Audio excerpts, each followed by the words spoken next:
మాజీ మంత్రి హరీష్ రావుపై టీపీసీసీ అధికార ప్రతినిధి చనగాని దయాకర్ ఉస్మానియా యూనివర్సిటీ పోలీస్ స్టేషన్లో ఫిర్యాదు చేశారు. విద్యార్థులతో కలిసి పోలీసులకు ఫిర్యాదు అందజేసిన ఆయన తెలంగాణ ప్రజలకు హాని కలిగేలా క్షుద్ర పూజలు చేశారంటూ ఆరోపించారు. ఈ ఘటనపై విచారణ జరిపి చట్టపరమైన చర్యలు తీసుకోవాలని పోలీసులను కోరారు. ఈ సందర్భంగా చనగాని దయాకర్ మాట్లాడుతూ తెలంగాణ రాష్ట్రంలో వర్షాలు పడకుండా ప్రజలు కరువు కాటకాలతో ఇబ్బందులు పడాలనే ఉద్దేశంతో హరీష్ రావు తమిళనాడు, కర్ణాటక రాష్ట్రాల్లోని పలు ప్రాంతాలకు వెళ్లి క్షుద్ర పూజలు నిర్వహించారంటూ ఆరోపించారు. ప్రజాప్రతినిధిగా ఉన్న వ్యక్తి ఇలాంటి చర్యలకు పాల్పడడం సమాజానికి తగదని ఈ వ్యవహారంపై తెలంగాణ ప్రజలకు హరీష్ రావు బహిరంగ క్షమాపణ చెప్పాలని డిమాండ్ చేశారు. పైన కంప్లీట్ చేయడం జరిగింది.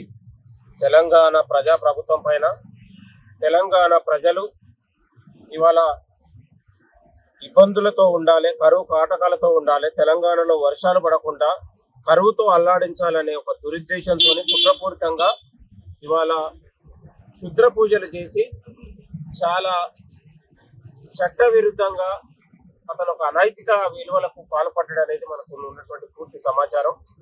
కాబట్టి తెలంగాణ ప్రజలకు హరీష్ రావు క్షమాపణ చెప్పాలని కూడా మేము కోరుతా ఉన్నాం, డిమాండ్ చేస్తా ఉన్నాం.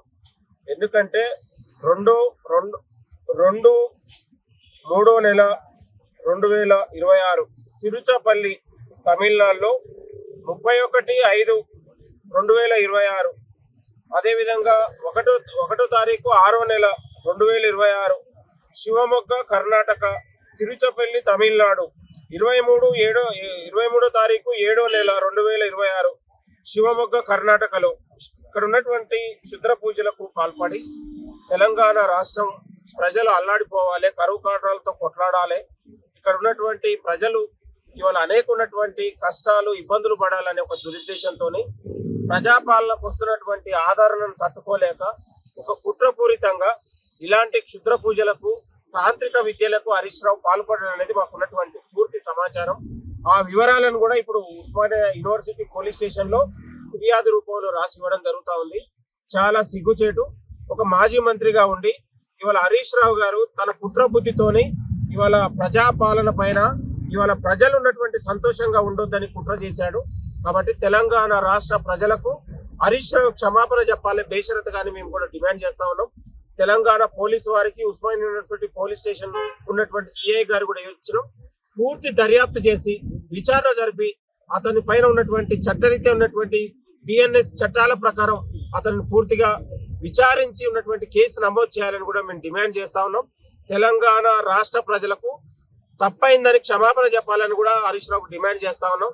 ఇవాళ నోటీసులతోనో లేకపోతే ఇంకో వాటితోనో ఇవాళ తను ఉన్నటువంటి నిజాలను దాచి ఇవాళ తెలంగాణ ప్రజల దగ్గర సానుభూతి రాజకీయాలకు పాల్పడుతున్నాం. కానీ పూర్తి వివరాలు మేము అందించడం కూడా జరుగుతూ ఉంది. హరీష్ రావు గారు మీకు తెలంగాణ ప్రజలకు బేషరతుగా క్షమాపణ చెప్పేంత వరకు మేము ఊరుకోము. తెలంగాణ ప్రజలు నిన్ను అడుగున తరిమి కొడతారనే విషయాన్ని కూడా మరొకసారి గుర్తు చేస్తా ఉన్నాం. ప్రజాపాలన వచ్చిన తర్వాత 2.5 ఏళ్లలో తెలంగాణ రాష్ట్రంలో ఇవాళ రైతులకు, మహిళలకు, నిరుద్యోగులకు ఇవాళ అభివృద్ధి సంక్షేమ పథకాలకు పెద్దపీట